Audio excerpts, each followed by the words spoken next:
Hi, నా పేరు Shivarendra Reddy. I'm a nutrition and diet coach. As a diet coach గత 4 సంవత్సరాలుగా ఎంతోమందికి దాదాపు ఒక 1500 మంది కంటే ఎక్కువ నేను చెప్పొచ్చు.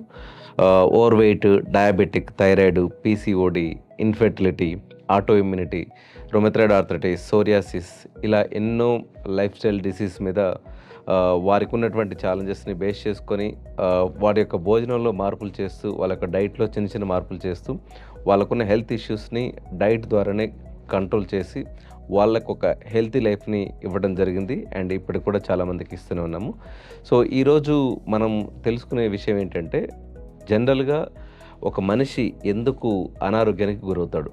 అంటే ఎందుకు ఒక మనిషి ఆరోగ్యంగా ఉన్నటువంటి ఒక మనిషి అనారోగ్యానికి గురవుతాడు? సో, దీన్ని కరెక్ట్‌గా అర్థం చేసుకుంటే మనకొచ్చేటటువంటి ఎన్నో రకాల అనారోగ్యపు ఛాలెంజెస్‌ని మనం కరెక్ట్‌గా అర్థం చేసుకోవచ్చు. సో, మన పూర్వీకులు ఇదివరకు చెప్పున్నారు. అంటే మన ఋగ్వేదంలోనే ఆల్రెడీ చెప్పున్నారు. ఏంటి అంటే బేసిక్‌గా మనకు అన్ని రకాలైనటువంటి ఆహారపు ఆరోగ్య సమస్యలకు మూల కారణం ఎక్కడుంటుందంటే ఆహారం. ఆహారంలో మార్పులు చేయటం ద్వారా మనం ఎన్నో రకాలటువంటి ఛాలెంజెస్‌ని మనం దూరం చేసుకోవచ్చు. అయితే ఇప్పుడు దీని మీదనే ఋగ్వేదంలో నేను ఇందాక చెప్పినట్టు ఏం చెప్పారంటే ఆహారం గురించి, ఆహారం నువ్వు తినేది, ఆహారం నిన్ను తినేది. అంటే మనం తినేది మన ఆరోగ్యం కోసం, మన శక్తి కోసం, మన బలం కోసం మనం ఏదైతే తింటున్నామో ఆహారము, దాన్ని కరెక్ట్‌గా యూజ్ చేసుకోకపోతే మనల్ని తినేసేది కూడా ఆహారమే. అంటే ఫుడ్‌ని కరెక్ట్‌గా వాడకపోతే అదే మనల్ని తినేస్తుంది. అంటే మనకొచ్చేటటువంటి ఎన్నో రకాల లైఫ్ స్టైల్ ఛాలెంజెస్ అన్నీ కేవలం ఈ ఫుడ్ ద్వారానే వస్తున్నాయి. కాబట్టి అలాంటి ఫుడ్‌లో మార్పులు చేసుకోవటం ద్వారా మన యొక్క ఛాలెంజెస్‌ని ఈజీగా బయటకు చేసుకోవచ్చు. ఇప్పుడు మనం చూసినట్టయితే పూర్వకాలంలో అంటే ఇప్పుడు మామూలుగా ఈ డైట్ గురించి కొన్ని మేము ఎప్పుడైతే వివిధ రకాల సెమినార్స్‌లో మాట్లాడుతున్నప్పుడు చాలామంది అడుగుతా ఉంటారు. ఏవండీ, పూర్వకాలంలో ఎలాంటి డైట్స్ లేవు కదా! ఎలాంటి వాళ్ళు డైట్ ఫాలో అవ్వలేదు కదా! చక్కగా 3 పూట్ల తిన్నారు. చాలా ఆరోగ్యంగా ఉన్నారు. ఇప్పటికి కూడా ఆరోగ్యంగా ఉన్నారు వెనకటి వాళ్ళు. సో, అని మనకు చెప్తూ ఉంటారు. కరెక్ట్. అది 100కి 100%, 100% అది నిజం. అయితే ఇక్కడ మనం అర్థం చేసుకోవాల్సింది ఒకటుంది. కరెక్టే. పూర్వీకులు 3 పూట్ల తిన్నారు. వాళ్ళు చాలా ఆరోగ్యంగా ఉన్నారు. అయితే ఇప్పుడు చూస్తే మనకొచ్చేటటువంటి చాలా సమస్యలన్నిటిని ఇప్పుడు ఈ మోడర్న్ సైన్స్ ఏం పిలుస్తుందంటే లైఫ్ స్టైల్ డిసీజ్ అని పిలుస్తున్నారు. Life style challenges. అంటే మనకొచ్చేటటువంటి అన్ని అనారోగ్య సమస్యలు లైఫ్ స్టైల్ ఛాలెంజెస్ ద్వారా వచ్చినాయి. అంటే మన యొక్క దినచర్యలో, మన యొక్క రోజువారీ దినచర్యలో వచ్చేటటువంటి మార్పులకు అనుకూలంగా వచ్చేటటువంటి ఛాలెంజెస్. ఇప్పుడు అదే పూర్వీకులు చూసుకుందాం. వాళ్ళకి మనకున్నటువంటి తేడా ఏంటి? అంటే ఒకప్పుడు పూర్వీకులు మార్నింగ్ లేవగానే ఎర్లీ మార్నింగ్ మంచిగా రైస్ తినేవాళ్ళు అండ్ కర్డ్ తినేవాళ్ళు. ఓకే. అండ్ చాలా స్పైసీ ఫుడ్ కూడా తినేవాళ్ళు. సో, వాళ్ళంతా చాలా రైస్ తినేవాళ్ళు. రైట్. ఇప్పుడు రైస్ తినకూడదు, రైస్ తగ్గించాలి, ఇట్లా డైట్ పేరుతో రైస్ తగ్గిస్తున్నారు అని చెప్పేసి చాలామంది చెప్తున్నారు కదా! సో, వెనకటి వాళ్ళు రైస్ తిన్నారు మంచిగా. పూర్వీకులు మంచిగా రైస్ తినే వాళ్ళు చాలా ఆరోగ్యంగా ఉన్నారు. అయితే ఇప్పుడేంటంటే మార్నింగ్ వాళ్ళు తినేసి మళ్ళీ పొలంలోకెళ్ళి పని చేసి మళ్ళీ ఈవినింగ్ వచ్చి ఓకే. మళ్ళీ ఈవినింగ్ మళ్ళీ రైసే తినేవాళ్ళు. ఎంత రైస్ తినేవాళ్ళంటే చాలా పెద్ద క్వాంటిటీలో రైస్ తినేవాళ్ళు. సో, అంటే వాళ్ళు ఎప్పుడు తిన్నా రైసే తిన్నారు. ఇంకా చెప్పాలంటే మార్నింగ్, ఈవినింగ్ రైసే తినేవాళ్ళు. అండ్ మధ్యలో ఎలాంటి చిరుతిండ్లు అనేవి ఏమీ లేవు. సో, ఇప్పుడు వాళ్ళు ఎంత తిన్నారో అంత కష్టం చేశారు. అంటే ఏంటి, చాలా హార్డ్ వర్క్ చేశారు. అంటే పొలంలో నాగలు దున్నటం కాను, ఇంకా ఏవైనా వాళ్ళు చేసేటటువంటి శారీరక శ్రమ చాలా ఎక్కువగా ఉంది. ఎంత తిన్నారో అంతకు పదింతలు వర్క్ చేశారు.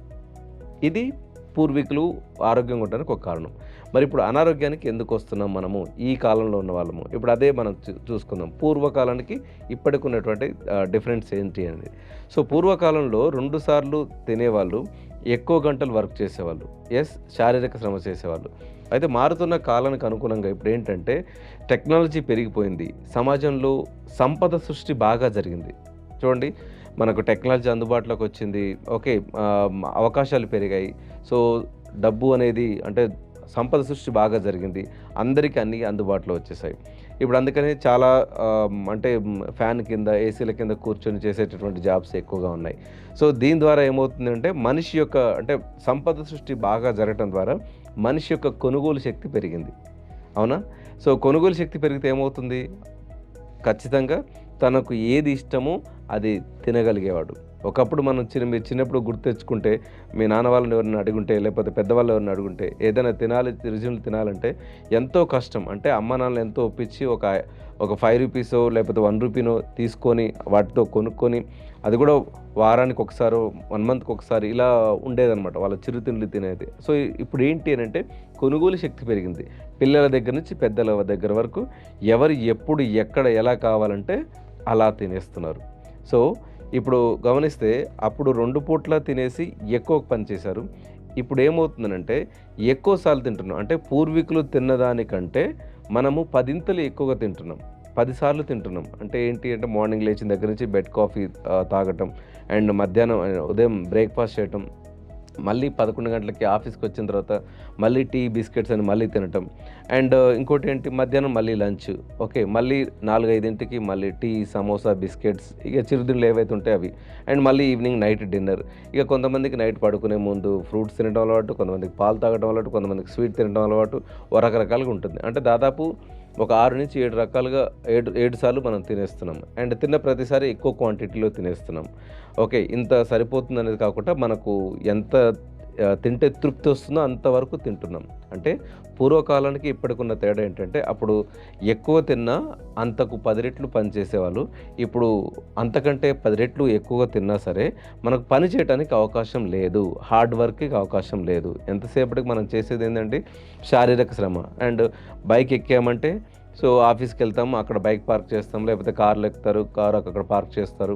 సో, ఆఫీస్‌లో వర్క్ చేస్తారు. మళ్ళీ ఏసీలో మళ్ళీ తిరిగి వెనక్కొచ్చేస్తాం. సో, ఇక్కడ ఎక్కడ కూడా శారీరక శ్రమ అనేది ఉండదు. అంటే సంపద సృష్టి పెరగటం ద్వారా ఏమవుతుందంటే మన కొనుగోలు శక్తి బాగా పెరిగి ఎక్కువగా తినేయటం మొదలైంది. ఎక్కువగా తినటం ద్వారా ఏమవుతుంది? ఎక్కువ అనారోగ్యానికి గురవుతున్నాం. అందుకే అప్పుడు లేని జబ్బులన్నీ, అప్పుడు లేని అనారోగ్య ఛాలెంజెస్ అన్నీ ఇప్పుడు మనం చూస్తున్నాం. అందుకే వెనకటి తరం వాళ్ళకి వాళ్ళు 90 సంవత్సరాలు వచ్చేంత వరకు కూడా 80 సంవత్సరాలు వచ్చేంత వరకు కూడా అన్ని రకాల ఫుడ్స్ తింటూనే వాళ్ళు చనిపోయేవాళ్ళు.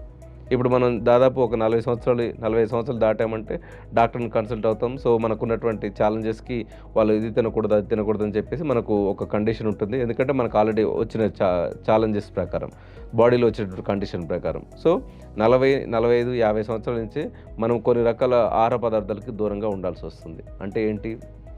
శారీరక శ్రమ తగ్గిపోవటం అండ్ తినటం అనేది ఎక్కువగా అంటే అపరిమితంగా తినటం. సో, దీని ద్వారా ఇప్పుడున్నటువంటి లైఫ్ స్టైల్ వల్లనే మనకు ఇన్ని రకాల అనారోగ్య సమస్యలు. సో, అలానే ఇప్పుడు దీన్ని ఇంకొక రకంగా మనం అర్థం చేసుకోవాలంటే ఎందుకు మనిషి అనారోగ్యానికి గురవుతున్నాడని చెప్పడానికి ఒక మాటలో చెప్పాలి, ఒక వాక్యంలో చెప్పాలంటే బేసిక్‌గా మనిషి అనారోగ్యానికి గురవ్వడానికి 2 రీజన్స్. ఒకటి ఆకలి వేసినప్పుడు కాకుండా టైం అయింది కదా అని తింటున్నాడు. మీరు చూసుకోండి చాలాసార్లు మీరు 9:00 అనో లేకపోతే 1:00 లంచ్ టైం అవుతుందనో ఎవరు చెప్పారు 1:00 తినాలని?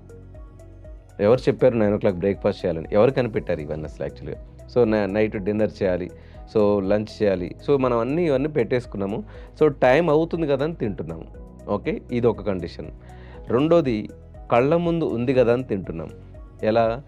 ఇప్పుడు మధ్యాహ్నం సుష్టిగా భోంచేసాము. మళ్ళీ మనం సరదాగా ఫ్రెండ్స్ దగ్గరికి వెళ్ళినప్పుడు అక్కడ లేకపోతే మన ఆఫీస్‌కి ఎవరైనా వచ్చినప్పుడు అక్కడ ఐటెమ్స్ అన్నీ అక్కడ పెట్టినప్పుడు ఏమవుతుంది? కళ్ళ ముందు ఉంది కదా అని తినమన్నారుగా అని చెప్పేసి ఇక మనం రుచిగా ఉంటది కాబట్టి తినేస్తాం. లేదంటే మన ఇంట్లో కూర్చున్నప్పుడు కూడా ఇంట్లో చాలా ఐటెమ్స్ ఆహార పదార్థాలన్నీ ఉంటాయి. పిల్లలకు తెచ్చినవి ఉంటాయి. లేకపోతే మన కోసం తెచ్చుకునేవి ఉంటాయి. సో, ఇలా మన కళ్ళ ముందు ఉంది కదా అని తింటాం. సో, ఆకలి వేసినప్పుడు కాకుండా టైం అయింది కదా అని తింటున్నాము. కళ్ళ ముందు ఉంది కదా అని తింటున్నాం. ఈ 2 మేజర్ రీజన్స్ అనమాట. మనకు ఇన్ని రకాల అనారోగ్య సమస్యలకు ఈ 2 కారణాలనమాట. మీరు చూడండి టైం అయింది కదా అని ఎట్లా ఉంటుందంటే ఇప్పుడు సపోజ్ ఈవినింగ్ లేకపోతే సండే రోజు ఒక ఫంక్షన్‌కి వెళ్లారు, మ్యారేజ్‌కి వెళ్లారు. ఈవినింగ్ బర్త్‌డే పార్టీ అయింది.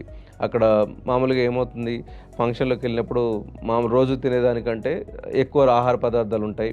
రుచికరమైన ఆహార పదార్థాలు టేస్టీ ఫుడ్ ఉంటుంది. ఎక్కువగా మనం తినేస్తాం. అంటే అక్కడ రోటీ ఉండొచ్చు. దాని తర్వాత అన్ని నాన్ వెజ్ ఐటెమ్స్ ఉంటాయి. దాని తర్వాత స్వీట్ ఐటెమ్స్ ఉంటాయి. ఇవన్నీ తినేస్తాం రైట్. ఎందుకంటే టేస్టీగా ఉంది కాబట్టి ఎక్కువగా తినేస్తాం. సో, ఇప్పుడు రోజువారీ కంటే ఎక్కువగా తినేస్తాం కదా! నెక్స్ట్ డే మళ్ళీ ఇంటికొచ్చి పడుకున్న తర్వాత నెక్స్ట్ డే మార్నింగ్ మళ్ళీ ఆఫీస్‌కెళ్తూ ఉంటాం. ఆఫీస్‌కెళ్ళేటప్పుడు ఏం ఏం జరుగుతుంది? ఆఫీస్‌కెళ్తున్నాం 9:00కి ఆఫీసు, 8:00 ఇంటి నుంచి బయలుదేరుతాం. సో, రోజు మనకు బ్రేక్‌ఫాస్ట్ రెడీగా ఉంటది కాబట్టి, బ్రేక్‌ఫాస్ట్ రెడీగా ఉంది కాబట్టి తినేసి వెళ్తాం. ఇది బ్రేక్‌ఫాస్ట్ టైమ్. 9:00 తినేసేయాలి. మళ్ళీ 11:30, 12:00 ఆకలేస్తే అప్పుడెలా ఉంటది? అప్పుడు కష్టమైపోతుంది గదా! అందుకే బ్రేక్‌ఫాస్ట్ తినేసి వెళ్తాం. అంటే ఇక్కడ ఆకలి అయితుంది కదా అని తినట్లేదు. టైం అయింది కదా అని తింటున్నాం. అంటే రాత్రి తిన్న హెవీ ఫుడ్ అరగక ముందే మార్నింగ్ టైం అయింది కదా అని చెప్పి తింటున్నాము. సో, మళ్ళీ ఇది పూర్తిగా అరగక ముందే మనం తీసుకెళ్ళినటువంటి లంచ్ బాక్సు 1:00కి మళ్ళీ అందరితో పాటు కలిపి కూర్చొని తింటున్నాం. సో, ఇలా తినటం ఎక్కువగా తినటం ద్వారా ఏమవుతుందంటే బాడీలో కండిషన్ అంటే బాడీకి ఎక్కడ కూడా గ్యాప్ లేదు. ఓకే. నువ్వు తిన్న ప్రతిసారి గ్లూకోజ్ రిలీజ్ అయిపోయి సెల్‌కి ఇచ్చే బాడీ కండిషన్ అంతా మారిపోవటం ద్వారా అది ఒబెసిటీ కావచ్చు, డయాబెటిక్ కావచ్చు, థైరాయిడ్, పీసీఓడీ ఇలా ఎన్నో ఛాలెంజెస్‌కి ఇవన్నీ లీడ్ తీస్తున్నాయి. సో, ఇప్పుడు మనం చూసినట్టయితే ఇవన్నీ లైఫ్ స్టైల్ ఛాలెంజెస్ అని మనం చెప్పుకున్నాం. ఓకే. మీరు గమనించినట్లయితే క్యాన్సర్ అనే ఒక మహమ్మారి గత కొన్ని సంవత్సరాలుగా చాలా ఎక్కువ స్థాయిలో విజృంభించడం అనేది మనం చూస్తున్నాం. మీరు చూడండి ఒక 30 ఇయర్స్ బ్యాక్ చూస్తే అంటే క్యాన్సర్ ఇన్‌స్టిట్యూషన్స్ కావచ్చు, క్యాన్సర్ హాస్పిటల్స్ కావచ్చు చాలా తక్కువగా ఉన్నాయి. ఓకే. మనిషి యొక్క ఇందాక చెప్పినట్టు మనిషి యొక్క కొనుగోలు శక్తి పెరగటం ద్వారానో, లేకపోతే టెక్నాలజీ విప్లవం ద్వారానో, సో సంపద సృష్టి బాగా జరగటం ద్వారా మనిషికి ఎప్పుడైతే ఆహారపు అలవాట్లు మార్చుకున్నాడో, సో దాని ద్వారానే ఈ క్యాన్సర్ లాంటి పెద్ద పెద్ద ఛాలెంజెస్‌ని కూడా మనం ఫేస్ చేయాల్సొస్తుంది. సో, మనకొక సైంటిస్ట్ ఎప్పుడో ప్రూవ్ చేశాడండి. జపాన్‌కి చెందినటువంటి ఒక సైంటిస్ట్ ఏంటి అంటే, ఫాస్టింగ్ ఉండటం ద్వారా ఆ క్యాన్సర్‌ని మనం నిర్మూలించొచ్చు అని చెప్పేసి తను ప్రూవ్ చేసినందుకు తనకు నోబెల్ ప్రైజ్ కూడా ఇచ్చారు. బట్ యాక్చువల్‌గా మన యొక్క లైఫ్ స్టైల్ అనే కాకుండా మన యొక్క సాంప్రదాయంలో, మన యొక్క కల్చర్‌లో కూడా ఈ యొక్క ఫాస్టింగ్ అనేది ఉంది. అంటే అన్ని రకాల మతాల్లో కూడా ఈ ఫాస్టింగ్ అనేది ఉంది. సో, ఫాస్టింగ్ ద్వారా ఏమవుతుందనంటే అంటే గ్యాప్ ఇవ్వటం ద్వారా మనిషికి ఉన్నటువంటి అనారోగ్య సమస్యల నుంచి అది రికవర్ అవ్వటానికి ఓకే. అది అది ఎంతో ఉపయోగపడుతుంది ఆ గ్యాప్ అనేది. సో, అది మనం ఆల్రెడీ ఆ ఫాస్టింగ్ ఈవెన్ మనం పూర్వీకుల గురించి చెప్పుకున్నప్పుడు వాళ్ళ ఆహారపు అలవాట్ల గురించి చెప్పుకున్నాం కదా! మార్నింగ్ తినేవాళ్ళు, ఈవినింగ్ తినేవాళ్ళు. మధ్యలో ఎలాంటి మల్టిపుల్ ఈటింగ్స్ అంటే ఇప్పుడు మెయిన్ రీజన్ ఏంటి అనంటే ఇప్పుడు ఇన్ని రకాల అంటే ఎస్పెషల్లీ క్యాన్సర్ లాంటి ఛాలెంజెస్‌కి కారణం ఏంటంటే మల్టిపుల్ ఈటింగ్స్. ఎక్కువ సార్లు తినటం. ఓకే. ఎక్కువ సార్లు తినటం ద్వారా ఏమవుతుందంటే బేసిక్‌గా మన బాడీలో క్యాన్సర్ సెల్స్ ఇన్‌బిల్ట్ అయ్యి ఉంటాయి. అందరికీ ఉంటాయి. పుట్టుకతోటే ఉంటాయి. బట్ అవి ఎలా రీజనరేట్ అవుతాయి? ఎలా వాటిని శక్తిని సంతరించుకుంటాయంటే మనము తినే మన ఆహారపు అలవాట్లు, మన ఫుడ్ హ్యాబిట్స్ ఆఫ్‌కోర్స్ బయట నుంచి వచ్చేటటువంటి వేరే కండిషన్ నుంచి వచ్చే క్యాన్సర్సే కాకుండా మనం ఫుడ్ అంటే మనం తినగా బాడీలో మిగిలిపోయినటువంటి ఫుడ్ అంతా క్యాన్సర్ సెల్స్‌ని రీజనరేట్ చేస్తుంది. ఓకే. క్యాన్సర్ సెల్స్ రీజనరేట్ అవుతే దాని ద్వారానే అంటే ఇది మనకు ఒక రోజులో డయాగ్నోస్ అయ్యేది కాదండి. కొన్ని సంవత్సరాల తరబడి మనం ఈ యొక్క ఆహారపు అలవాట్ల కలిగి ఉన్నాం కాబట్టి అది ఏదో ఒక 10 ఇయర్స్ తర్వాత డౌన్ లైన్ 50 అంటే ఇప్పుడు సడెన్‌గా ఈరోజు ఒక వ్యక్తికి క్యాన్సర్ అనేది బయటపడిందంటే దానికి సంబంధించినటువంటి వర్కు ఒక 15 సంవత్సరాల క్రితం, 10 సంవత్సరాల క్రితమే మొదలై ఉంటుంది. సో, ఇదంతా ఏంటంటే మన ఆహారపు అలవాట్లని మార్చుకోకపోవటం ద్వారా. సో, ఎప్పుడైతే ఈ మీల్ అంటే గ్యాప్ ఇవ్వటం ద్వారా, ఫాస్టింగ్ ద్వారా గ్యాప్ ఇవ్వటం ద్వారా ఏమవుద్దంటే క్యాన్సర్ సెల్స్ అనేవి చనిపోతాయి. సో, వాటికి ఫుడ్ అనేది అందటం ఈవెన్ ఇప్పుడు అంటే క్యాన్సర్‌ని క్యూర్ చేయొచ్చు అని నేను క్లెయిమ్ చేసుకోను కానీ, బట్ క్యాన్సర్స్ ఉన్న వాళ్ళకి గనక అంటే ఫాస్టింగ్‌ని ఎక్కువగా చేసేసి వాళ్ళకు లిక్విడ్స్ మీద గనక మనం చేయగలిగితే అంటే ద్రవ పదార్థాలు మాత్రమే వాటిని అంటే లిక్విడ్ డైట్ అంటారు వాటిని. సో, లిక్విడ్ డైట్ ఇచ్చుకుంటూ ఎలాంటి ఘన పదార్థాలు లేకుండా, ఎలాంటి ఫుడ్ ఇవ్వకుండా కూడా ఉంటే కూడా ఆ క్యాన్సర్ నుంచి కొంచెం బెటర్‌మెంట్ అయ్యేటువంటి కేసెస్ మీరు గనక గూగుల్ చేస్తే మీరు నోటిఫై చేయొచ్చు. సో, అంటే ఇప్పుడు ఇవంతా ఎందుకు క్యాన్సర్ హాస్పిటల్స్ ఇన్నొచ్చాయి, క్యాన్సర్ ఇన్‌స్టిట్యూషన్స్ ఇన్నొచ్చాయంటే రీజన్ ఏంటి? క్యాన్సర్ అనే మహమ్మారి మన జీవితంలోకి వచ్చేసింది గత 30 ఇయర్స్ నుంచి. ఎందుకంటే లాస్ట్ 30 ఇయర్స్ నుంచి 25 ఇయర్స్ నుంచే మన యొక్క ఆహారపు అలవాట్లు బాగా మారాయి కాబట్టి. సో, దెన్ అలానే అమ్మాయిల్లో ఈవెన్ ఇప్పుడు మనం ఉమెన్‌లో చూస్తున్నటువంటి infertility okay. So, infertility centres కూడా మనకు చాలా ఉన్నాయి ఇప్పుడు ఈ రోజుల్లో. అంటే చాలామంది స్త్రీలు మాతృత్వానికి దూరం అవ్వటం ద్వారా సో, వాళ్ళెంతో వేదన పడుతున్నారు. సో, వాటి నుంచి బయటపడటానికి ఇన్ఫెర్టిలిటీ సెంటర్స్ కూడా మనకొచ్చాయి. సో, దాంట్లో ఈవెన్ అంత చేస్తున్నా కానీ ఇన్ఫెర్టిలిటీలో సక్సెస్ రేట్ అనేది చాలా తక్కువగా ఉంటుంది. సో, కానీ ఏంటంటే ఇక వేరే ఆల్టర్‌నేట్ వాళ్ళకు స రావట్లేదు అంటే సహజసిద్ధంగా వాళ్ళకు మాతృత్వం రావట్లేదు అన్నప్పుడు ఇన్ఫెర్టిలిటీ సెంటర్స్‌ని ఆశ్రయించినప్పుడు ఐవీఎఫ్ ద్వారా ఇట్లాంటి వాటి ద్వారా వాళ్ళని ప్రెగ్నెన్సీ అయ్యే రకంగా మనకు ఆ టెక్నాలజీ అనేది మనకు ఉపయోగపడుతుంది. అయినా సరే అక్కడ కూడా సక్సెస్ రేట్ అనేది తక్కువ. సో, మీరు గమనించండి ఇప్పుడు ఈ యొక్క ఇన్ఫెర్టిలిటీ సెంటర్స్ ఇన్ని రావటానికి మళ్ళీ కారణాలేంటి? మన ఆహారపు అలవాట్లు కదా! సో, ఎందుకంటే ఈ యొక్క ఆహారపు అలవాట్లు మారటం ద్వారా ఉమెన్‌లో స్పెషల్లీ ఫస్ట్ ఏంటంటే పీసీఓడీ. ఓకే. సో, ఉమెన్‌లో ఎవరైతే ఇన్ఫెర్టిలిటీకి అవకాశం ఉన్నటువంటి ఉమెన్ ఎవరైతే ఉన్నారో వాళ్ళకు చాలా మందికి వాళ్ళకేముంటుందంటే సో, పీరియడ్ సమస్య అనేది ఉంటుంది. సో, ఇవాళ మనం చూసినట్టయితే అమ్మాయిల్లో మాకొచ్చేటటువంటి రిపోర్ట్స్‌లో అంటే మేము బేసిక్‌గా బ్లడ్ టెస్ట్ చూసి బ్లడ్ టెస్ట్‌కి అనుకూలంగా అంటే ఎవరైనా డైట్ చేయాలి అని మా దగ్గరికొచ్చినప్పుడు వాళ్ళకు బ్లడ్ టెస్ట్ అనేది మేము సజెస్ట్ చేస్తాము. ఆ బ్లడ్ టెస్ట్ ఇచ్చిన తర్వాత based on the blood test వాళ్ళకు అధిక బరువుకి గానీ, డయాబెటిక్ గానీ, థైరాయిడ్ అయినా, పీసీఓడీ అయినా, ఇన్ఫెర్టిలిటీ అయినా, ఇంకోటి ఏదైనా ఎలాంటి హెల్త్ ఇష్యూస్‌కైనా సరే మేము డైట్ అనేది based on the blood report అనేది సజెస్ట్ చేయడం జరుగుతుంది. సో, మా దగ్గరకొచ్చేటటువంటి ఉమెన్ రిపోర్ట్స్‌లో చూసినట్టయితే ప్రతి 10 మందిలో 7 ఉమెన్‌కి పీసీఓడీ సమస్య అనేది ఉంది. సో, ఇవాళ ఏ స్త్రీ అయితే పీసీఓడీ సమస్యతోటి ఇప్పుడు బాధపడుతున్నారో, సో, పెళ్లి కాని అమ్మాయిలు పీసీఓడీ సమస్యలతో ఎవరైతే బాధపడుతున్నారో ఫ్యూచర్‌లో ఇట్ లీడ్స్ టు దట్ ఇన్ఫెర్టిలిటీకి దారితీస్తుంది. కాబట్టి పీసీఓడీగా ఉన్నప్పుడే దాన్ని కరెక్ట్‌గా ఇది కేవలం డైట్‌ని సరి చేసుకోవడం ద్వారా దాన్ని ఈజీగా పీరియడ్ సమస్య నుంచి బయటపడొచ్చు అమ్మాయిలు. సో, ఇది ఇప్పుడేమవుతుందంటే మనకు సామాజిక సమస్యలాగా కూడా తయారవుతుంది. ఎందుకంటే ఏ ఇంట్లోనైనా సరే పిల్లల కోసం అంటే పెద్దవాళ్ళు లేకపోతే తల్లి, తండ్రి అవ్వాలనుకున్నటువంటి ఆ కపుల్ కూడా ఎదురు చూస్తూ ఉంటారు. సో, వాళ్ళకి ప్రెగ్నెన్సీ రాకపోవటం అనేది ఇంట్లో గొడవలకు గూడా కారణమవుతుంటుంది. ఓకే. సో, దానికోసం వాళ్ళేంటంటే లక్షలు ఖర్చు పెట్టి ఐవీఎఫ్‌కి వాటికి వీటికి వెళ్తారు. ఓకే. బావుంది. మన దగ్గర డబ్బులున్నాయి కాబట్టి వెళ్తున్నాం. మరి డబ్బులు లేని వాళ్ళ పరిస్థితి ఏంటి? సో, అందరికి అన్నేసి లక్షలు పెట్టాలంటే అవకాశం ఉండదు కదా! సో, దానికి అనుకూలంగా మనము డైట్‌లో కంట్రోల్ చేసుకుంటే, ఆహారంలో మార్పులు చేసుకుంటే, ఒక 4-6 నెలలు మన యొక్క ఆహారపు అలవాట్లు మారితే, ఖచ్చితంగా ఈ యొక్క మన బాడీలోని కండిషన్ అనేది మార్చుకోవచ్చు. ఓకేనా? సో, ఇది ఎలా చెప్పొచ్చు అనంటే, ఇప్పుడు సపోజ్ నా చేతిలో ఈ యొక్క వాటర్ బాటిల్ ఉంది. ఓకే. సో, ఈ యొక్క వాటర్ బాటిల్‌లో ఇది ఇప్పుడు దీంట్లో ఇక్కడ వరకు ఒక మట్టి ఉందనుకోండి. సో, ఈ మట్టిని నేను బయటికి పంపించాలి అనంటే ఏం చేయొచ్చు? ఒకటి మామూలుగా మూత ఓపెన్ చేసేసి మొత్తం బయటికి పంపించేస్తే దీంట్లో ఉన్నటువంటి మట్టంతా బయటికెళ్ళిపోతుంది. ఇంకోటి కూడా ఉంటుంది. ఏంటంటే సో, మూత ఓపెన్ చేసేసిన తర్వాత దీంట్లో నేను ఒక పైప్ పెట్టాననుకోండి. సో, పైప్ పెట్టినప్పుడు ఏమవుతుందంటే ఆ పైప్‌లోంచి నీళ్లు దీంట్లో వస్తాయి. దీంట్లో ఈ మట్టి ఏదైతే ఉంటుందో అది మెల్లమెల్లగా బయటికి వెళ్ళిపోతూ ఉంటుంది. సో, అలా మట్టిగా ఉన్నటువంటిది ఒక 10 నిమిషాల తర్వాత సగం మాత్రమే కనిపిస్తుంది మట్టి. అంటే బాగా మురికిగా ఉన్నది ఒక 50% మురికి అనేది తగ్గిపోతుంది. ఒక 20 నిమిషాల తర్వాత ఏమవుతుందంటే దీంట్లో ఉన్నటువంటి మట్టి మొత్తం వెళ్ళిపోయి క్లీన్ అయిపోతుంది. అంటే ఏం చేస్తున్నామంటే ఇక్కడ దీంట్లో ఉన్నటువంటి మట్టిని మనం డైల్యూట్ చేసేస్తున్నాం. అంటే స్వచ్ఛమైనటువంటి వాటర్ పోయటం ద్వారా దీన్ని మనం డైల్యూట్ చేస్తున్నాం. అంటే ఈవెన్ మనం ఇప్పుడు ఆహారపు సంబంధించినటువంటి అనారోగ్య సమస్యలకు సంబంధించినటువంటి విషయం కూడా అంతే. మన అనారోగ్య సమస్యలు ఏవైతే ఉంటాయో వాటిని మన ఆరోగ్యపు ఆహారపు అలవాట్లు యాడ్ చేయటం ద్వారా మన జీవితంలో మన డైలీ లైఫ్‌లో అంటే అంతకుముందు ఉన్నటువంటి ఫుడ్ హ్యాబిట్స్ ఏవో ఉంటాయి కదా!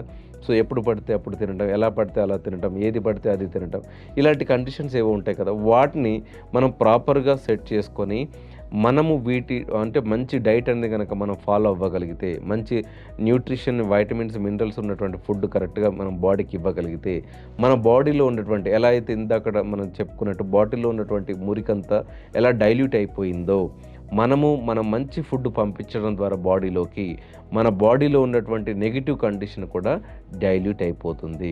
సో, ఇది మేము ఎన్నో వందల మందికి చేసిందే, చేస్తున్నదే, చేయబోతున్నదే.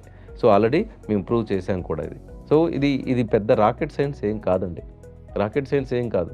ఎందుకంటే మీరిప్పుడు మీ ఇంట్లో ల్యాప్టాప్‌లో ఓపెన్ చేసేసి మీరు ఏ సినిమాని క్లిక్ చేసేస్తే ఆ సినిమాని అక్కడ మనకు స్క్రీన్ మీద కనిపిస్తుంది. కానీ ఒక సినిమా పెడితే ఇంకో సినిమానైతే మనకు అక్కడ కనిపించదు కదా! సపోజ్ మీరు ల్యాప్టాప్‌లో ఓపెన్ చేశారు. 'బాహుబలి' మూవీ ఓపెన్ చేశారు. 'బాహుబలి' మూవీ కనిపిస్తది కానీ మనకక్కడ 'త్రిబుల్ ఆర్' మూవీ అయితే కనిపించదు కదా! అంటే మీరు ఇన్‌పుట్ ఏదైతే ఇచ్చారో అవుట్‌పుట్ అక్కడ స్క్రీన్ మీద కనిపిస్తుంది. అవునా? ఎగ్జాక్ట్‌లీ. ఈవెన్ ఇది లైఫ్‌లో మన ఆరోగ్యానికి కూడా అదే వర్తిస్తుంది. మన ఆరోగ్యం విషయంలో. అంటే మన ఇన్‌పుట్ మారనంత కాలం అవుట్‌పుట్ ఎప్పటికి మారదు. ఇన్‌పుట్ మనం అంటే కొన్ని సంవత్సరాల నుంచి ఏవైతే ఆహారపు అలవాట్లు ఉన్నాయో అవి మార్చుకోకుండా, అవి మార్చుకోకుండా మనము అవుట్‌పుట్ మారాలి, లేకపోతే నా ఆరోగ్యాన్ని మార్చుకోవాలి, లేకపోతే నేను యోగా చేస్తాను, జాగింగ్ చేస్తాను, ఎక్సర్సైజ్ చేసేస్తాను. ఇవి ఓకే. ఇవి నీకు బాడీలో ఒక దశకు మాత్రమే కండిషన్ తీసుకొస్తాయి. బట్ ఇన్‌పుట్ మారినంత కాలం అవుట్‌పుట్ అనేది మారదు. సో, కాబట్టి ఆహారంలో కొన్ని మార్పులు చేయటం ద్వారానే ఈ యొక్క ఛాలెంజ్‌ని మనం తగ్గించుకోగలుగుతాం. సో, ఈవెన్ ఇప్పుడు పీసీఓడీ సమస్యలు ఉన్నటువంటి ఈ 7 ఇప్పుడు నేను 10లో ఏడుగురికి ఉందని చెప్పాను కదండీ! సో, ఆ ఏడుగురిలో కనీసం ఐదుగురికి నలుగురు నుంచి ఐదుగురికి కనీసం 6 నెలలకోసారి టాబ్లెట్ వాడితే తప్ప ఆ అమ్మాయిలకు పీరియడ్ రాదు. సో, పీరియడ్ రాని సిట్యుయేషన్ వాళ్ళకి పీరియడ్ రావాలంటే వాళ్ళు మెడికల్ షాప్‌కెళ్ళాలి, టాబ్లెట్ కొనుక్కోవాలి. సో, టాబ్లెట్ వాడితేనే వాళ్ళకి పీరియడ్ రావటం అనేది జరుగుతుంది. సో, అంటే ఎంతకాలం అంటే జస్ట్ 18, 19 ఇయర్స్ ఉన్నటువంటి అమ్మాయి ఇప్పటి నుంచే గర్ల్స్ మెడిసిన్ మీద గనక డిపెండ్ అయ్యారనుకోండి. ఆ డిపెండెన్సీ అలా పెరిగిపోయి so, it leads to again infertility. So, ఫ్యూచర్‌లో ఇంకా చాలా ఛాలెంజెస్‌ని ఫేస్ చేయడం జరుగుతుంది. బట్ అలా కాకుండా ఇందాక చెప్పినట్టు ఇన్‌పుట్‌ని గనక మనం మార్చితే అంటే మన ఆహారపు అలవాట్లో గనక మార్పులు చేసుకుంటే సో, ఒకటేనండి ఇప్పుడు ఎందుకు ఏందంటే మనకు ఓపిక తక్కువ. అంటే హాస్పిటల్‌కెళ్ళాలి లేకపోతే మనకు ఒక టాబ్లెట్ ఇస్తే దాని నుంచి బయటపడిపోవాలి. లేకపోతే టాబ్లెట్ ఏసిస్తే బయటపడిపోవాలి. ఇలా మనకేదైతే ఆలోచన విధానం ఉందో అది మనని ఇంకెక్కువగా కండిషన్‌లోకి తీసుకెళ్తుంది. సో, ఇప్పుడు డాక్టర్‌లకు తెలుసండి. ఇవన్నీ డాక్టర్‌కి తెలుసు. కానీ ఇప్పుడు డాక్టర్‌గా వాళ్ళేం ఆలోచిస్తారు? వచ్చిన పేషెంట్‌కి ఆ ట్రీట్మెంట్ చేసేసి తనకు ఒక స్వాంతన చేకూర్చాలని చూస్తారు. సో, ఇప్పుడు మీరు మీ ఆహారపు అలవాట్లు మార్చుకోండి, చేయండి, ఇలా చేయండి అనంటే సో, మీరేం చేస్తారు? డాక్టర్ చెప్పాడనుకోండి. ఇమ్మీడియేట్‌గా ఆ డాక్టర్‌ని నమస్తే పెట్టి ఇంకో హాస్పిటల్‌కెళ్తారు. ఎవరైతే టాబ్లెట్ మెడిసిన్ రాస్తారో ఆ డాక్టర్ దగ్గరికెళ్తారు. ఓకేనా? సో, అప్పుడేంటంటే మీకు ఇమ్మీడియేట్‌గా రిలీఫ్ వస్తది. రిలీఫ్ రావాలి కాబట్టి మెడిసిన్ కోరుకుంటున్నారు. సో, ఆబ్వియస్‌గా మీరు ఇవన్నీ చెప్తే వింటారో లేదో తెలీదు. సో, కాబట్టి వాళ్ళేం చేస్తారు, మీకున్నటువంటి సిమ్టమ్ ప్రకారం మెడిసిన్ రాస్తారు. ఇస్తారు.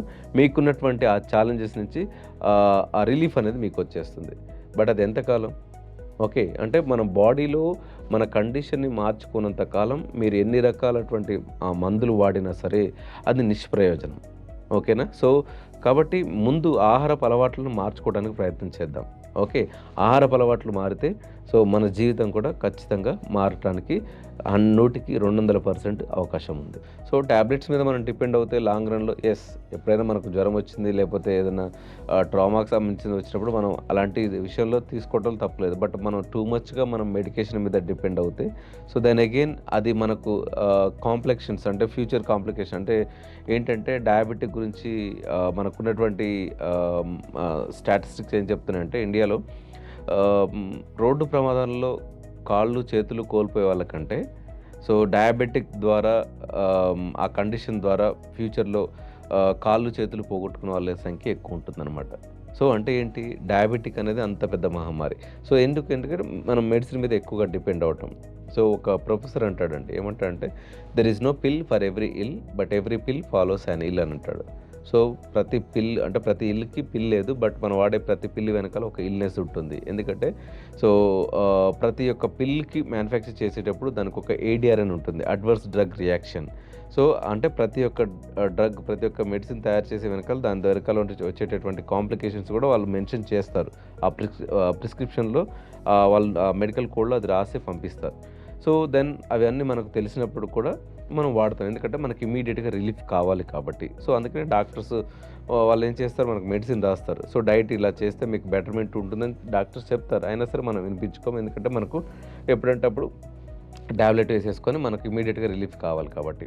సో, దాని ద్వారా ఏమవుతుందంటే మళ్ళీ ఫ్యూచర్‌లో రకరకాల కండిషన్స్, బాడీ చాలా అబ్నార్మల్ స్టేజ్‌కి వెళ్ళిపోవటం అండ్ మనం తినేటటువంటి ఫుడ్ ద్వారా ఎంత డ్యామేజ్ జరుగుతుందో దాని తర్వాత మనం వేసుకునేటటువంటి మెడిసిన్ ద్వారా కూడా లాంగ్ రన్‌లో చాలా కాంప్లికేషన్స్ వస్తా ఉంటాయి. కాబట్టి ఫుడ్‌కి దగ్గరై ఉంటే మెడిసిన్‌కి దూరమై ఉండొచ్చు. సో, అది ఎలాంటి ఫుడ్ తీసుకోవాలి అనేది మళ్ళీ మన యొక్క ఫిజికల్ యాక్టివిటీని బట్టి ఉంటుంది. సో, కాబట్టి ఇప్పుడు డయాబెటిక్ అనేది ప్రపంచంలో ప్రతి 10 మందిలో నలుగురు నుంచి ఐదుగురు వేగంగా డయాబెటిక్‌లోకి వచ్చేస్తున్నారు. సో, ఇదేంటి అనంటే మారినటువంటి ఆహారపు అలవాట్లు మాత్రమే చెప్పొచ్చు. ఎందుకంటే టైంకు మనం నిద్ర పోవట్లేదు. దాని తర్వాత అగైన్ టైంకి తినడం కంటే కూడా ఎప్పుడు పడితే అప్పుడు ఎప్పుడు అంటే టైం దొరికినప్పుడు దాని తర్వాత కళ్ళ ముందు ఉన్నప్పుడు తినేస్తా ఉన్నాము. సో, దాంతో పాటు ఏంటంటే సరైన నిద్ర లేకపోవడం, శారీరక శ్రమ లేకపోవడం ఇవన్నీ మన యొక్క కండిషన్స్ అన్నీ మన డయాబెటిక్ రావటానికి కారణంగా ఏర్పడుతున్నాయనమాట. సో, దాంతో పాటు ఇప్పుడు ఏమంటామనంటే చాలామందికి ఏంటంటే మా పేరెంట్స్‌కి ఉంది కాబట్టి మాకు కూడా వస్తది అని చెప్పేసి ఒక భయం అనేది ఉంటుంది. సో, అది 100కి 99% అది నిజం కాదండి. ఎందుకంటే ఆహ్, ఎందుకు అంటే మన ఇంట్లో పేరెంట్స్‌కి ఉన్నటువంటి ఏవైనా ఛాలెంజెస్ ఉంటాయో అవి ఇంట్లో ఉన్న వాళ్ళ తర్వాత వాళ్ళకి కూడా ఎందుకొస్తాయి అనంటే ఇక్కడ దీన్ని సింపుల్‌గా అర్థం చేసుకోవాలి. అంటే మనం చిన్నప్పటి నుంచి మన అమ్మ, నాన్న వాళ్ళు ఏదైతే తింటారో ఆహారం మనం కూడా అదే తింటాం. వాళ్ళెప్పుడు చిరుతిండ్లు ఎక్కువ తింటున్నారనుకోండి, మనకు కూడా చిరుతిండ్లు తినే అలవాటు ఉంటూ ఉంటుంది. లేదు వాళ్ళు స్వీట్లు ఎక్కువ తింటున్నారనుకోండి, మనకు కూడా స్వీట్ తినే అలవాటు ఎక్కువగా ఉంటుంది. లేదు వాళ్ళు ఆహ్, చాలా తక్కువగా మితంగా తినే అలవాటు ఉన్న వాళ్ళ పేరెంట్స్ అనుకోండి. సో, పిల్లలకు కూడా అదే అలవాటు అవుతుంది. అంటే తల్లిదండ్రులకు ఉన్నటువంటి ఆహారపు అలవాట్లు, ఆ కండిషన్స్ ఏవైతే ఉంటాయో అవి కూడా పిల్లలకు అలవాటు అవుతాయి కాబట్టి సేమ్ కైండ్ ఆఫ్ ఆహారపు అలవాట్లు ఉన్నటువంటి పిల్లలు కాబట్టి పేరెంట్స్‌కి ఎలాంటి ఛాలెంజెస్ వచ్చాయో పిల్లలకు కూడా అలాంటి ఛాలెంజెస్ వచ్చే అవకాశం ఉంటది. అంతే. అంతే తప్ప అందరికీ వాళ్ళకుంది కాబట్టి వీళ్ళకొస్తుందనేం లేదు. సో, పేరెంట్స్‌కున్న ఆహారపు అలవాట్లు పిల్లలకి లేవనుకోండి, ఆబ్వియస్‌గా వాళ్ళకొచ్చేటటువంటి అవకాశం లేదు. సో, కాబట్టి వాళ్ళకుంది కాబట్టి వాళ్ళకొచ్చింది కాబట్టి ఆ ఛాలెంజ్ మనకు కూడా వస్తుందన్న దాంట్లో పూర్తిగా నిజం లేదు. ఓకేనా? సో, దీని వెనకాల ఉన్న రీజన్. కాబట్టి మన యొక్క ఆహారపు అలవాట్లు మనం మార్చుకోవటం ద్వారా సో, ఓవర్ వెయిట్ కావచ్చు, డయాబెటిక్, పీసీఓడీ, ఇన్ఫెర్టిలిటీ సో, ఇలాంటి ఎన్నో లైఫ్ స్టైల్ ఛాలెంజెస్ నుంచి మనం ఈజీగా బయటపడొచ్చు. సో, దీనికి మనం చేయాల్సింది ఏంటంటే ఇందాక చెప్పుకున్నట్టు మనము ఎంత తింటున్నాము, ఎంత పని చేస్తున్నాము. ఓకేనా? అండ్ బేసిక్‌గా మన బాడీకి కావాల్సిందేంటి అంటే చూడండి ఆహ్, నేను ఇందాక మీకు చెప్పాను ఏంటంటే మార్నింగ్ లేచిన దగ్గర నుంచి నైట్ పడుకునే వరకు దాదాపు ఒక 6, 7 సార్లు తింటామని చెప్పాను. సో, మార్నింగ్ మీరు తీసుకునేటటువంటి బెడ్ కాఫీ అనుకోండి లేకపోతే మళ్ళీ బ్రేక్‌ఫాస్ట్‌లో ఏం తింటాము అంటే మార్నింగ్ టీ తీసుకున్నారనుకోండి, కప్ టీ తీసుకున్నారనుకోండి అది కార్బోహైడ్రేట్. ఓకేనా? సో, దెన్ అగైన్ మళ్ళీ బ్రేక్‌ఫాస్ట్‌లో తింటాం. ఇడ్లీ, దోస, పూరి, పొంగల్, వడ ఇలాంటివన్నీ తినేస్తాం. So, then again carbohydrate. మళ్ళీ 11:00 ఆఫీస్‌కెళ్ళినప్పుడు 11:30కి బిస్కెట్స్, టీ మళ్ళీ కార్బోహైడ్రేటే. మధ్యాహ్నం లంచ్ మళ్ళీ కార్బోహైడ్రేట్. లంచ్‌లో రైస్ ఉంటుంది, లేకపోతే చపాతీ ఉంటుంది. సో, మళ్ళీ కార్బోహైడ్రేటే. మళ్ళీ ఈవినింగ్ పునుగులు, బజ్జీలు దాని తర్వాత మళ్ళీ చాయ్, బిస్కెట్స్ ఏవో ఉంటాయి కదా! మళ్ళీ ఈవినింగ్ మళ్ళీ కార్బోహైడ్రేట్. మళ్ళీ నైట్ ఇంటికొచ్చి తినేదేంటి చపాతీ, మళ్ళీ కార్బోహైడ్రేట్. మళ్ళీ నైట్ కొంతమంది ఫ్రూట్స్ తింటారు, లేకపోతే మిల్క్ తాగుతారు, కొంతమంది స్వీట్స్ తింటారు. మళ్ళీ ఏంటి కార్బోహైడ్రేట్. అంటే మన జీవితం అంతా కార్బోహైడ్రేట్‌మయం. కార్బోహైడ్రేట్ ఉండకూడదా అంటే ఉండాలండి. కానీ ఉండాల్సిన దానికంటే ఎక్కువుంది. అంటే ఇవ్వాల్సిన దానికంటే ఎక్కువగా ఇచ్చేసాం కార్బోహైడ్రేట్. దానివల్లనే ఈ ఛాలెంజెస్. సో, అంటే చాలామంది అంటారు నేను 2 సార్లే తింటానండి అన్నం అని అంటారు. 2 సార్లు తింటారు ఓకే. బట్ మిగిలిన టైంలో ఏం చేస్తారంటే లైట్‌గా 11:00కి ఒక టీ తీసుకుంటానండి, ఒక బిస్కెట్ తీసుకుంటానండి. ఈవినింగ్ 6:00కి జ్యూస్ తీసుకుంటానండి. కొంచెం సలాడ్ తీసుకుంటాను. దాని తర్వాత ఇలా ఏవో ఒక 2, 3 స్నాక్స్ పేరు చెప్తా ఉంటారు. ఓకేనా? మీరు బ్రేక్‌ఫాస్ట్ అని, లంచ్ అని, డిన్నర్ అని వాటికి పేర్లు పెట్టుకున్నారు. స్నాక్స్ అని మీరు పేర్లు పెట్టుకున్నారు. కానీ బాడీకి ఆ పేర్లతో పని లేదండి. మీరు లంచ్ తింటున్నారా? స్నాక్స్ తింటున్నారా? అనే వాటితో పని లేదు. బాడీకి ఇచ్చినప్పుడు అది తీసుకునేది 2 పద్ధతులు. ఒకటి అంటే ఏంటి నువ్వు నా అంటే బాడీకి వచ్చింది ఏంటి అంటే కార్బోహైడ్రేట్ ఇచ్చారా? ప్రోటీన్ ఇచ్చారా? ఫైబర్ ఇచ్చారా? ఫ్యాట్ ఇచ్చారా? ఈ 4 రకాలుగా బాడీ తీసుకుంటది తప్ప అయ్యో! టీయే ఇచ్చాడులెండి. ఒక్క బిస్కెట్ ఇచ్చినా సరే అది కార్బోహైడ్రేటే. ఇన్సులిన్‌లో అంటే గ్లూకోజ్ రిలీజ్ అయిపోయి so, then again work start చేస్తూనే ఉంటది. ఓకేనా? ఒక ప్రాసెస్ అనేది స్టార్ట్ చేస్తూ ఉంటది. అంటే ఫుడ్ ఎన్నిసార్లు తింటే బాడీ అన్నిసార్లు రెస్పాండ్ అవ్వాల్సిందే. అంటే మల్టిపుల్ ఈటింగ్స్. సో, ఈ మల్టిపుల్ ఈటింగ్స్ నుంచి మనం బయటపడితే, ఎంత తొందరగా బయటపడితే మనము మన యొక్క బాడీలో వచ్చేటటువంటి, ఫ్యూచర్‌లో వచ్చేటటువంటి ఎన్నో రకాల అనారోగ్య సమస్యలకి మనం దూరం జరగొచ్చు. ఓకే. మీరు ఎన్ని రక ఎన్ని ఎన్ని ఎన్ని సార్లు ఎక్కువగా తింటారో అంత తొందరగా మీరు బాడీలో కింద చెప్పాను కదండీ! ఆఫీస్‌లో ఉన్నప్పుడు స్ట్రెస్ అనుకోండి, లేపోతే కళ్ళ ముందనుకోండి, లేపోతే పార్టీలనుకోండి. ఓకేనా? సో, దెన్ మన చేతిలో ఖర్చు పెట్టేటటువంటి కెపాసిటీ ఉందనుకోండి. రీజన్ ఏదైనా కావచ్చు. మనం అధికంగా తినేస్తున్నాము. కావాల్సిన దానికంటే అధికంగా తింటున్నాము. ఓకేనా? అండ్ ఈవెన్ ఇప్పుడు చూస్తే ఎలా ఉంటుంది, అంటే ఈవెన్ అతిగా తినకపోయిన వాళ్ళలో కూడా పెద్ద ఛాలెంజ్, అంటే బక్కగా ఉన్న వాళ్ళలో కూడా చాలా ఛాలెంజెస్ ఉన్నాయి కదా అని అంటారు కదా!